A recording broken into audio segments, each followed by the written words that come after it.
The house was supposed to belong to the parents, not just legally, but emotionally. In the quiet, ordinary way people mean it when they say they are home. A place of routines. A place of familiar walls, familiar furniture, familiar sounds. The kind of place where age is supposed to bring some measure of peace. But on this day, that peace was gone. According to investigators, something inside that home had shifted from family tension into fear. Not the kind of fear that sits in the background and eventually fades, but the kind that changes the meaning of every sound in the house. Every footstep matters. Every raised voice matters. Every closed door suddenly feels less like privacy and more like protection. And that is what makes this scene so unsettling. The danger was not allegedly outside the home. It was not a stranger trying to get in. It was already inside, close enough to hear, close enough to force an elderly couple to make a decision no parent should ever have to make. Call 911 because they say their own son is hurting them, threatening them, and may be armed. By the time deputies were on their way, this was no longer just a domestic disturbance. It was a house filled with uncertainty. A place where two elderly victims were no longer simply waiting for help, but trying to hold themselves together until it arrived. For deputies, scenes like this come with a special kind of tension. They are not walking into a simple argument. They are walking toward a home where the emotional lines have already collapsed. Family has turned into threat. Safety has turned into hiding. And somewhere beyond the doorway is a man they have to assume could still be volatile. Before anyone is led away in handcuffs, before a single strange word is spoken on body cam, before this case takes the bizarre turn that would later make headlines. This is where the story begins. Inside a home that no longer felt safe to the people who should have felt safest there. That morning, the room had already changed, and everyone inside it knew it. By the time law enforcement reached the property, this was no longer the kind of call that could be treated casually. Deputies were approaching a home where, according to the report, two elderly parents had said their son had assaulted them, threatened to kill them, and may have been armed. The atmosphere outside a house like that is its own kind of pressure. Even before anyone steps inside, the uncertainty is already in control. Deputies do not know whether the person inside is calm or escalating. They do not know whether the threat has passed or is still building. They do not know whether a weapon is actually present, only that they have to move as though the danger is real until proven otherwise. And that is what makes scenes like this feel so tense, even before anything dramatic happens. It is the waiting, the listening, the need to stay measured while every possibility is still open. A family home is suddenly being approached as a potentially dangerous scene. Because if the allegations are true, the people inside are not simply upset. They are trapped in the same space as the person they say has been threatening them. According to authorities, deputies learned that the elderly victims had hidden in a bedroom. One of them, police said, was bedridden. That detail changes the emotional weight of the entire scene. This was not just a matter of telling frightened victims to run outside and get clear. At least one of them could not simply move to safety without help. The room was not just a hiding place. It was a place of waiting. So now the deputies outside are not just trying to contain a suspect. They are trying to reach vulnerable people who may not be able to protect themselves, may not be able to leave on their own, and may still be within reach of the man they say has threatened them. Every decision matters. Every second stretches. This is where the house stops feeling like a home in the way most viewers understand it. It becomes a scene divided into zones of danger and rescue. Somewhere inside, elderly parents are waiting to be brought out. Somewhere else, the suspect remains the unknown at the center of it all. And outside, deputies are trying to bring order to a situation that could still turn violent with almost no warning. That is the moment before the extraction. The moment when nobody is speaking in headlines yet. Nobody is delivering courtroom language. Nobody is making sense of the case from a distance. It is just a house, a bedroom, a threat, and officers trying to get the vulnerable people out first.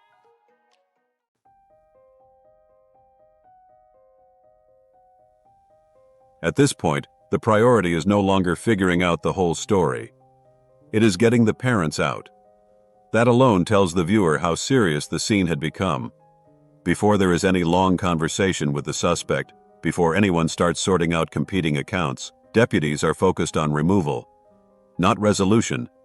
Rescue.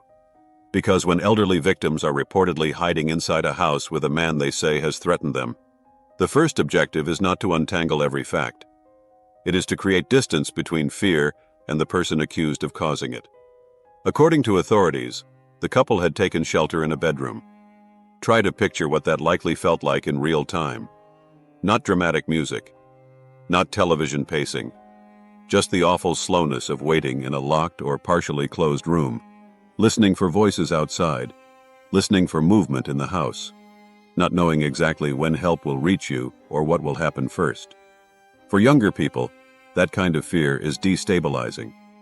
For elderly victims, it carries an even heavier weight. Age changes the speed of everything. It changes how quickly you can move, how quickly you can recover, how quickly you can escape. And then there is the detail that one of the parents was reportedly bedridden. That changes the entire emotional geometry of the room. A person who cannot simply stand up and run is forced into a deeper kind of helplessness. The bedroom is no longer just a temporary refuge. It becomes the only line between vulnerability and danger. Safety depends on someone else reaching you in time. So when deputies move to extract them, that movement means everything. It is the first moment in the scene where fear begins to give way to control. The first moment where the house starts, little by little, to belong to the victims again instead of the threat inside it. Officers are no longer just responding to allegations on a dispatch screen. They are physically pulling frightened people out of a situation those people may have believed could get worse at any second. Because the emotional center of the case is not just the arrest. It is this transition. The movement from hiding to being let out. From uncertainty to guarded safety. From being trapped in the house to finally crossing the threshold away from the man they say hurt and threatened them. Outside, deputies may still have an unresolved suspect to deal with. But inside, for those parents, the moment of extraction is the first break in the fear. The first sign that the worst part of the waiting might be over. That is the visual heartbeat of the scene. An elderly couple in hiding. A bedroom turned into a shelter. A body that cannot move fast enough on its own. And deputies working to bring the vulnerable out before confronting the center of the crisis. Only after that does the story move to him.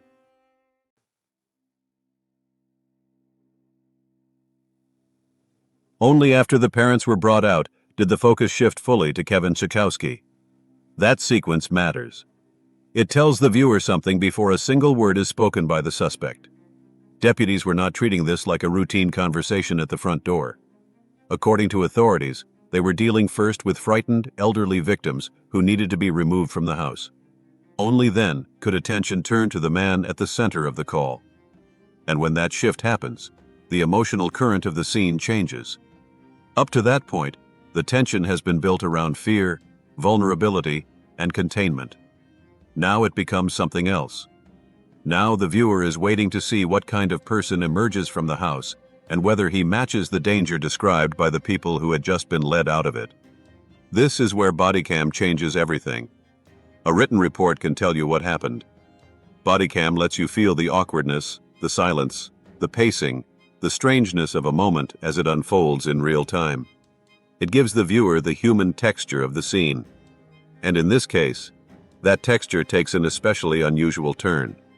Because while he was being walked to the patrol car, Cichowski can be heard saying, "Well, I was running for governor." It is the kind of line that instantly changes the air around a case. Not because it makes the situation less serious, but because it makes it stranger. Up to that point, the viewer has been inside a house defined by fear, alleged threats, and the urgent removal of elderly parents. Then suddenly, into that same reality, comes a remark that sounds detached from the gravity of everything that has just happened. And that contrast is what makes the moment so powerful. On one side, deputies say they had just responded to a dangerous domestic scene involving elderly victims, threats, and reported weapons. On the other, the man being escorted to the patrol car offers a line that sounds almost surreal in comparison, as though he is speaking from an entirely different version of the day than everyone else at the scene. That does not make the moment funny. It makes it revealing. Because body cam often shows something written, reports cannot fully capture the disconnect. The distance between how a suspect presents himself and what the people around him have reportedly just experienced. The gap between self-image and reality. In a few words, the viewer is suddenly given a glimpse of how bizarre and disjointed this scene may have felt to the deputies standing there. By the time that line is spoken, the audience already knows what came first. The hiding, the fear, the extraction, the elderly parents. So the remark does not float in isolation. It lands against everything that has already been built. And that is why it hits. Because this was not a press conference, not a campaign stop, not a man speaking from a podium about what he hoped to become. According to deputies, this was a man being escorted away from a house where the people closest to him had reportedly been afraid of him. That is the body cam turn. The moment the case stops being only tense and becomes deeply strange. But for investigators, and for anyone trying to understand how this moment unfolded, the April 10th arrest did not exist in total isolation. There had been an earlier case.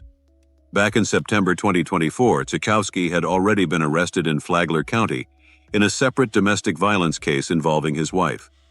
According to the allegations at the time, she ran bruised and naked to a neighboring house that morning. Deputies said she accused him of assaulting her, biting her, strangling her, and preventing her from leaving the home. Investigators also noted visible injuries, including redness to her neck, bruising, and bite marks, and identified Cichowski as the primary aggressor. Those were serious allegations. And they matter here not because they prove what happened later, but because they form part of the background surrounding a man whose name had already appeared in a violent domestic case before deputies were called to this house in 2026. But this is also where the story has to stay precise. That earlier case did not end in conviction. In October 2025, a jury acquitted Cichowski on all counts. So, when that history enters this story, it cannot be used as proof of guilt in the latter case. It stands only as prior history, an earlier arrest, earlier allegations, and an earlier case that was tested in court and did not result in conviction. And that distinction matters, because this is where weaker crime coverage often loses its footing. It takes everything dark in a person's past and piles it together until the viewer is no longer being informed, only pushed. But the truth is often more complicated than that. A prior case can still matter. It can still shape how the public sees a later arrest. It can still cast a long shadow. But it has to be handled honestly. So in this story, the earlier case does not answer the later one. It deepens it. It tells us that by the time deputies were called to this house in April 2026, this was not the first time Cichowski's name had been linked to a deeply troubling domestic allegation. It was another chapter, not necessarily the same one, but close enough to make the later scene feel heavier once you know it. And that is part of what gives this case its unsettling shape.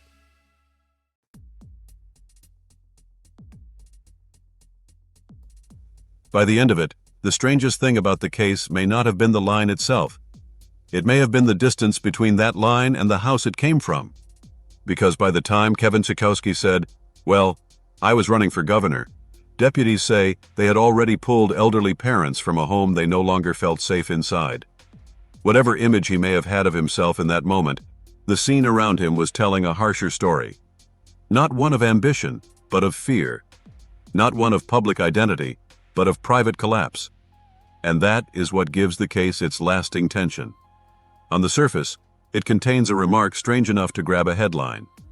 A man being led to a patrol car, talking not about the people behind him, not about the allegations, not about the chaos inside the house, but about a political future that, in that moment, sounded detached from everything around him. But underneath that line is something far more serious. An elderly couple had allegedly been pushed to the point of calling for help. A bedroom had become a shelter. Deputies had approached the home as a potentially dangerous scene. And before anything else could happen, the vulnerable had to be brought out first. That is the part that matters most. Because the body cam line is what people remember. It is the quote, the hook, the detail that makes the case sound bizarre from a distance. But once you open the room, Once you slow the story down and step inside the house before the headlines take over, the line stops feeling like the center of the story. It becomes the contrast. The real center is the fear inside the home, the waiting, the hiding, the extraction. The moment a family house stopped feeling like a place of safety and started feeling like a place people needed to be rescued from. That is what deputies say they walked into. And that is what makes this case linger. Not because it was loud, not because it was political, but because behind one strange sentence was a house already filled with fear. Step back a little bit, man. You step out. You step out. Turn around and face away from us. Go down to your knees. Do it now. You want me to go hands? Go hands, please. Nobody move.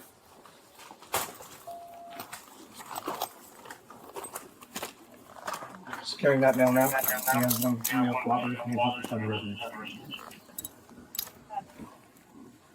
Chris, call your mom and help me after this is all over, please. She's not going anywhere. Secure. All right. Once they take him back, and then we'll bring her up. Take him up that left door. Make sure you announce. I love you, Chris. Man, come up to us. Do it now. Slowly. You got a mistake here. What's going on? All right, we'll figure it out. Turn away from us. My mother's on. Green coming out. My mother's on fentanyl. Okay. Lift that chain up. Just lift right up. Or just lift up the white part. On What do this you side. On this side. Oh. Yeah. This is. It's colder from the wind. Well, green coming out. Please don't get me killed, huh?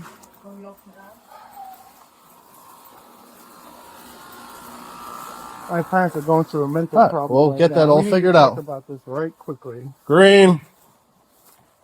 I can't believe this is happening. Can I get one more to the rear? Just don't let me die, huh? You're not gonna die. You're in good hands with us. My father tried to kill me already this morning. All right, we'll get all that figured out. Get one or two. I haven't done anything wrong. This is insane.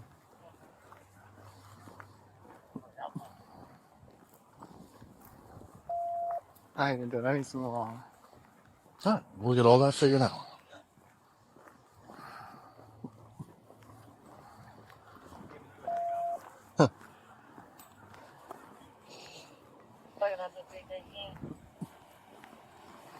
Why am I being taken in right now?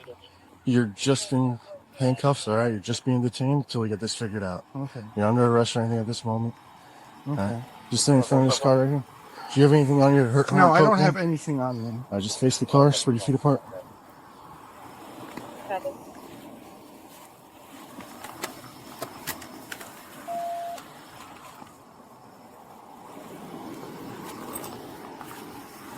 don't do nothing.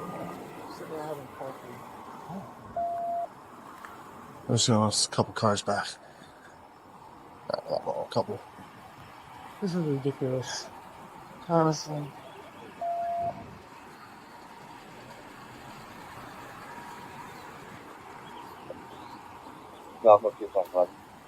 Why isn't my father being why am I Listen.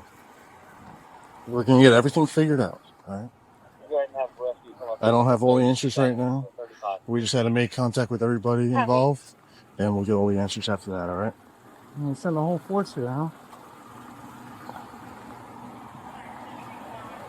You know, I was running for governor. You know that officially?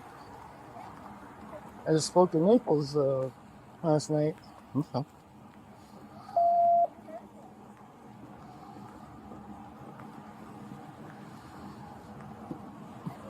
And we need to work this out because I don't We do will. it. We're gonna go in the grass.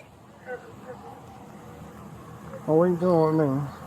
Right now, we're just going to my car while they figure things out over there and get all this worked out, all right?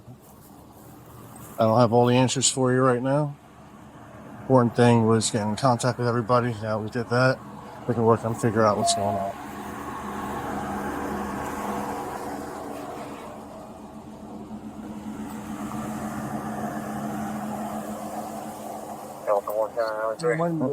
I'm just going right here to this car. Good. I have found coverage while 210 and 215 are calling that caller, but You got big wrists. How are these cuffs feeling on you? I know they're not comfortable, but they're not killing you, right? no. We'll see if we can swap them out for some bigger cuffs later. It's almost on the last click. So hold on, don't sit yet. Yeah, no. So stand there, face me. All right, you're gonna keep your feet out of the car, but sit down and watch your head as you do. It's a short door frame. Careful, careful. Don't put your feet in yet. Now you're gonna scoot yourself all the way across. You're gonna put your back against the other door. There you go. Yeah, these seats suck. Just try and go over that little hump and get to the other seat. And when you get your back to there, it'll have a little pocket so you're not leaning on the handcuffs at least. You can scoot back a little bit more until you're comfortable. 676. Don't sit in that seat. You're gonna put your back against the door. Are you okay like that? You're not in any pain? No. How's the temperature back there right now? It's okay. It's okay? Alright, if that changes, let me know, alright? Going to the laundry room on the floor side. By the time it was over, the pattern was already clear. The footage spoke for itself, the history behind him spoke for itself, and Kevin Cichowski's own words may have said more than anything else ever could.